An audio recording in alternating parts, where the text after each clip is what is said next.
आप लोगों ने पहले पार्ट में सुना राम जी की जल समाधि और राम जी ने अपने भाइयों को आगे राजपाट कैसे चलाने की शिक्षा दी है। अब भाग 2 में जानेंगे लव कुश कैसे अपने राज्य को चलाएंगे और लव कुश का राज अभिषेक। भाग 2 लव लव और कुश का राज्याभिषेक और अयोध्या का नया युग आरंभ हुआ। अयोध्या के सरयू तट पर राम का दिव्य जब समाधि हो चुका था। नगर की गलियां शांत और वीरता की स्मृति से गूंज रही थी। हर नगरवासी अपने हृदय में राम के आदर्शों और शिक्षाओं पे दीप जलाए हुए थे। परंतु अयोध्या का भविष्य अब उनके पुत्रों कुश और लव के हाथों में था।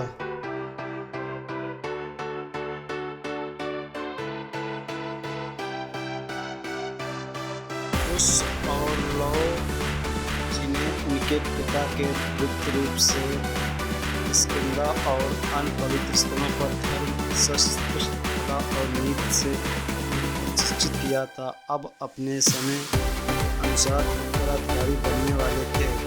उनका जीवन हमेशा दुख, साहस और दैवी शिक्षाओं से भरा हुआ था। लक्ष्मण जी का मार्गदर्शन। लक्ष्मण जी जो राम के जीवन का सबसे नजदीकी साथी और भाई थे। लक्ष्मण ने कुश और लव को अपने पुत्र की तरह पाला। उन्होंने कहा, मेरे प्राणों की रक्षा करने वाले देवों की शक्ति तुम्हारे अंदर है। तुम दोनों अपने पिता के आदर्शों और धर्म का पालन करना है।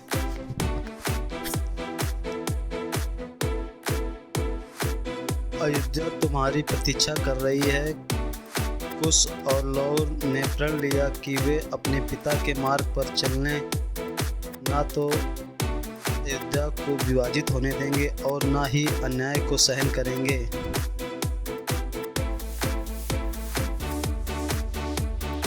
राज अभिषेक की तैयारी। अयोध्या के प्रजा और वंशज सभी उत्सुक थे। नगर की गलियां दीपों और फूलों से सजाई गई थी। नगरवासियों ने नए राज अभिषेक के अवसर पर उत्सव मनाया और खुशी मनाई। राजा राम के आदेशानुसार भरत और शत्रुघ्न ने सांस्कृतिक कार्य संभालने की योजना बनाई ताकि युवा उत्तराधिकारी कुश और लव को अपने धर्म और न्याय का मार्ग स्पष्ट रूप से दिखाई दे।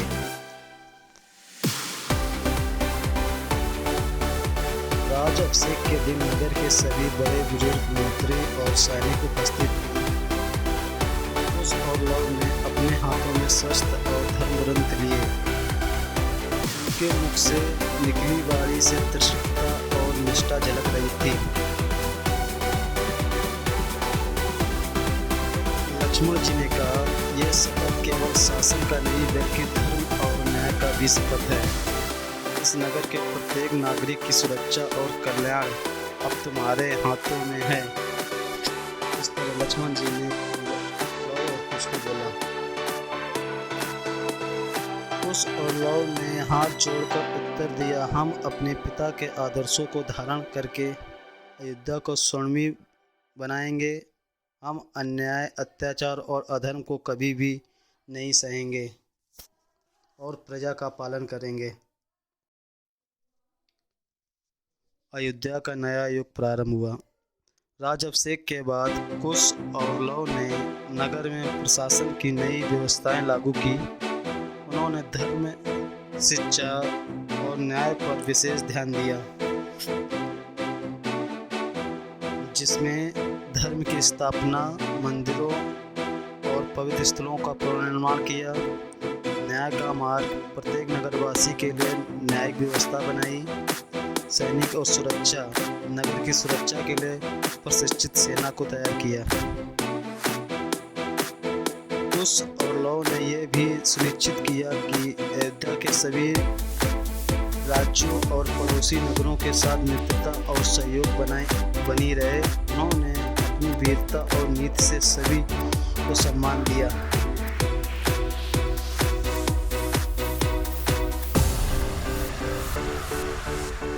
पहले संघर्ष का आगमन। परंतु जैसे जैसे अयोध्या में स्थिरता आई, बाहर के राज्य और कट्टर असुर शक्तियां अयोध्या की शक्ति को चुनौती देने लगी। कुछ नगरपाल जो राम के समय में अत्यधिक प्रभावशाली थे, अब कुश और लौ के शासन को कमजोर करने के लिए षड्यंत्र रचने लगे। लक्ष्मण जी ने अपने अनुभव से कुश और लौ को सावधान किया। सत्ता में आने के बाद हमें न केवल न्याय बनाए रखना है, बल्कि हर संकट और षड्यंत्र का सामना करना भी होगा। याद रखो, जो अयोध्या के लिए धर्म और न्याय के मार्ग पर चलता वही विजयी होता है। उस और लोग ने दृढ़ता से उत्तर दिया, हम अपने पिता की विरासत को कभी नहीं मिटने देंगे, चाहे कोई भी आहत हो। हम अयोध्या को धर्म और सत्य के मार्ग पर बनाए रखेंगे।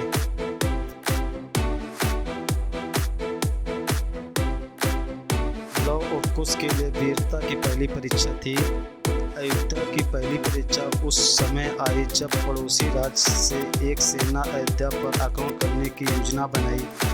कुश और लौ ने बिना भय के अपने सैनिकों का नेतृत्व किया। उनके शस्त्र और रणकला राम के समय की ही तरह दिव्य और शक्तिशाली थी। लड़ाई के समय कुश और लौ की वीरता और रणनीति ने नगरवासियों और सेना को आश्चर्यचकित कर दिया। उन्होंने न केवल नगर को बचाया, बल्कि अपने पिता के आदर्शों के अनुसार प्रतिद्वंदियों के साथ न्याय और सम्मान का व्यवहार किया। तथा अयोध्या ने यह संदेश दिया कि राम वंश का धर्म और वीरता अमर है। कुश और लौ के नेतृत्व में नगर एक नया युग देखा, जहाँ शक्ति के साथ साथ न्याय, धर्म और नीति का शासन था।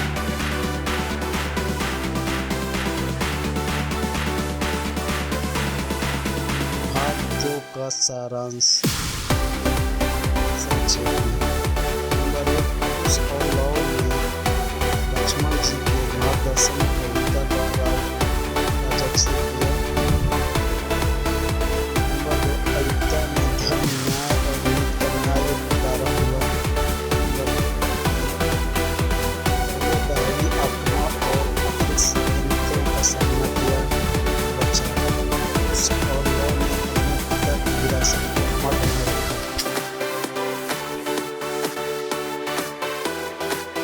महाकाव्य की कहानी आपको कैसी लगी कमेंट करके बताएं, और वीडियो अच्छा लगा हो तो लाइक, शेयर और सब्सक्राइब करें। आगे की कहानी सुनने के लिए नेक्स्ट पार्ट देखें, पार्ट 3।